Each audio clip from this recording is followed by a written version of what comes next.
नमस्ते। अगर surface area और वॉल्यूम के सवाल परेशान कर रहे हैं तो फिक्र छोड़ दीजिए, क्योंकि आज हम एक्सरसाइज 12.2 के पहले 3 सवालों को इतने मजेदार तरीके से सॉल्व करेंगे ना कि सारे कॉन्सेप्ट्स एकदम क्लियर हो जाएंगे। देखिए, हमारा मकसद सिर्फ इन सवालों को हल करना नहीं है। नहीं, हम इन्हें जड़ से समझेंगे। मैं बताऊंगा कि इन सवालों के पीछे का लॉजिक क्या है, ताकि आगे चलकर किसी भी तरह के सवाल के लिए आप एकदम तैयार रहें। तो तैयार हैं? चलिए शुरू करते हैं। हम एक ऐसे मेथड पर फोकस करेंगे, एक ऐसा तरीका जो सिर्फ इन 3 सवालों को ही नहीं बल्कि आगे आने वाले किसी भी सवाल को सॉल्व करने में मदद करेगा। ठीक है, तो सबसे पहले सवाल से अपनी नींव, अपना बेस मजबूत करते हैं। एक बार ये समझ आ गया ना, तो यकीन मानिए बाकी सब आसान लगने लगेगा। तो सवाल ये है कि हमारे पास एक सॉलिड है जो एक हेमिस्फीयर मतलब अर्धगोले के ऊपर रखे हुए कोन यानी शंकु जैसा है। हाँ बिल्कुल, एक आइसक्रीम कोन की तरह। और हमें इसका वॉल्यूम निकालना है, वो भी पाई की टर्म्स में। सुनने में शायद थोड़ा मुश्किल लगे, है ना? पर चिंता मत कीजिए, हम इसे साथ मिलकर बहुत आसानी से सॉल्व करेंगे। अच्छा, तो सबसे पहले देखते हैं कि हमें दिया क्या क्या गया है। जो हमारा कोन है उसका रेडियस है 1 सेंटीमीटर और हाइट भी 1 सेंटीमीटर। और जो हेमिस्फीयर है उसका रेडियस भी 1 सेंटीमीटर है। अरे वाह, सब कुछ 1। ये तो हमारे काम को और भी आसान बना देगा। तो अब सवाल उठता है कि टोटल वॉल्यूम कैसे निकालें? सिंपल है, हम बस कोन के वॉल्यूम और हेमिस्फीयर के वॉल्यूम को आपस में जोड़ देंगे। फॉर्मूला क्या है? Volume of cone plus volume of hemisphere, यानी 1/3 pi r square h plus 2/3 pi r cube. इस फॉर्मूले को अच्छे से याद कर लीजिए, ये बहुत काम आने वाला है। और अब आता है सबसे मजेदार पार्ट। चलिए इन वैल्यूज को फॉर्मूले में डालते हैं। आर की जगह 1, एच की जगह भी 1। अब इसे थोड़ा सिंप्लीफाई करते हैं, तो ये हो गया 1/3 पाई और वो हो गया 2/3 पाई। और इन दोनों को जोड़ दिया और देखिए हमें हमारा जवाब मिल गया, पाई। तो ये आ गया हमारा फाइनल आंसर। इस सॉलिड का टोटल वॉल्यूम है पाई सेंटीमीटर क्यूब। देखा, उतना मुश्किल नहीं था, है ना? बहुत बढ़िया, पहला सवाल तो हो गया। अब जब इसमें हम माहिर हो चुके हैं तो चलिए दूसरे सवाल की तरफ बढ़ते हैं। ये वाला थोड़ा सा ज्यादा कॉम्प्लेक्स है, पर घबराने की बिल्कुल जरूरत नहीं है। हम वही तरीका अपनाएंगे जो हमने अभी अभी सीखा है। तो दूसरा सवाल एक इंजीनियरिंग मॉडल के बारे में है।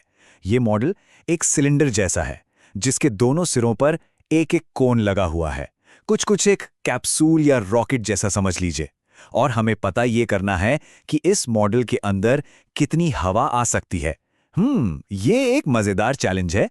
चलिए फिर से डेटा को तोड़कर देखते हैं। मॉडल का डायमीटर है 3 सेंटीमीटर, तो इसका मतलब रेडियस हो गया 1.5 सेंटीमीटर, है ना? हर कोन की हाइट है 2 सेंटीमीटर। अब सिलेंडर वाले हिस्से की हाइट कैसे निकलेगी? सिंपल है, हम टोटल लंबाई जो कि 12 है उसमें से दोनों कोन्स की हाइट यानी 2 + 2 को घटा देंगे, तो हमें मिला 8 सेंटीमीटर। बिल्कुल एक पहेली सुलझाने जैसा ही तो है। तो अब टोटल वॉल्यूम के लिए हम क्या करेंगे? सिलेंडर का वॉल्यूम और दोनों कोन्स का वॉल्यूम, इनको जोड़ देंगे। अब यहां एक छोटी सी ट्रिक बताता हूं। अगर हम पाई आर स्क्वायर को कॉमन ले लें तो ये फॉर्मूला बन जाता है पाई आर स्क्वायर H2 + 2/3 H1। इससे हमारी कैलकुलेशन बहुत आसान हो जाएगी। ठीक है, तो अब सारी वैल्यूज को हमारे इस आसान वाले फॉर्मूले में डालते हैं और देखते हैं क्या होता है। कैलकुलेशन थोड़ी लंबी लग सकती है, पर अगर हम इसे स्टेप बाय स्टेप करें तो कोई मुश्किल नहीं आएगी। और ये लीजिए, कैलकुलेशन पूरी हुई और हमारा जवाब है 66 सेंटीमीटर क्यूब। मतलब इस मॉडल के अंदर 66 क्यूबिक सेंटीमीटर हवा आ सकती है। वाह! और अब तैयार हो जाइए हमारे आखिरी और सबसे स्वादिष्ट सवाल के लिए। जी हां, गुलाब जामुन। यह सवाल थोड़ा ट्रिकी है क्योंकि इसमें कई स्टेप्स हैं, परसेंटेज भी है, पर हम इसे भी साथ मिलकर आसानी से सॉल्व कर लेंगे। तो सवाल यह है कि हमारे पास 45 गुलाब जामुन है और हमें यह पता लगाना है कि इन सब में मिलाकर कितनी चाशनी होगी। और हर गुलाब जामुन की शेप कैसी है? बीच में सिलेंडर और दोनों सिरों पर हेमिस्फीयर। सच में ये मैथ्स का एक बहुत ही मीठा प्रॉब्लम है। तो चलो पहले एक गुलाब जामुन का हिसाब लगाते हैं। इसका डायमीटर है 2.8 सेंटीमीटर, तो रेडियस कितना हुआ?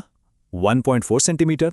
और जो बीच का सिलेंड्रिकल हिस्सा है उसकी हाइट निकालने के लिए हम टोटल लंबाई में से दोनों तरफ के हेमिस्फीयर का रेडियस घटा देंगे, यानी 5 में से 1.4 और 1.4 माइनस करेंगे, तो ये आ गया 2.2 सेंटीमीटर। अरे ये तो बिल्कुल पिछले सवाल जैसा ही लॉजिक है ना? अब इस सवाल को सॉल्व करने के लिए हमें 3 स्टेप्स फॉलो करने हैं। स्टेप 1, हम पहले एक गुलाब जामुन का वॉल्यूम निकालेंगे।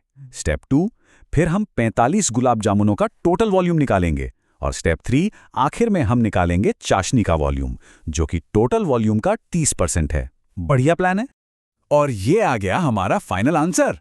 45 गुलाब जामुनों में लगभग 338 सेंटीमीटर क्यूब चाशनी होगी। वाह, ये तो काफी सारी चाशनी है। देखा, मैथ्स कितना टेस्टी भी हो सकता है। तो हमने 3 अलग-अलग सवाल सॉल्व किए, पर क्या आपने एक बात नोटिस की? हमने हर बार एक ही 5 स्टेप वाला मेथड इस्तेमाल किया, और यही मेथड, यही तरीका किसी भी कंपोजिट सॉलिड प्रॉब्लम को सॉल्व कर सकता है। तो ये है वो सीक्रेट प्रॉब्लम सॉल्विंग मेथड। पहला, शेप को विजुअलाइज करना है, देखना है कि वो किन किन चीजों से बना है। दूसरा, जो भी वैल्यूज दी गई हैं उन्हें लिस्ट करना है। तीसरा, सही फॉर्मूले चुनने हैं और उन्हें कंबाइन करना है। चौथा, वैल्यूज को ध्यान से फॉर्मूले में रखकर सॉल्व करना है। और पांचवा, हमेशा यूनिट्स के साथ अपना फाइनल आंसर देना है। बस इतना ही सिंपल है। अब एक छोटी सी चुनौती, अपने आसपास देखिए और सोचिए कि ऐसी कितनी चीजें हैं जो इन कंबाइंड शेप से बनी हैं। शायद पानी की बोतल, एक पेंसिल या कोई कैप्सूल। अरे ऐसी तो अनगिनत चीजें हैं। मैथ्स हर जगह है, बस उसे देखने की नजर चाहिए। प्रैक्टिस करते रहिए और मिलते हैं अगली बार।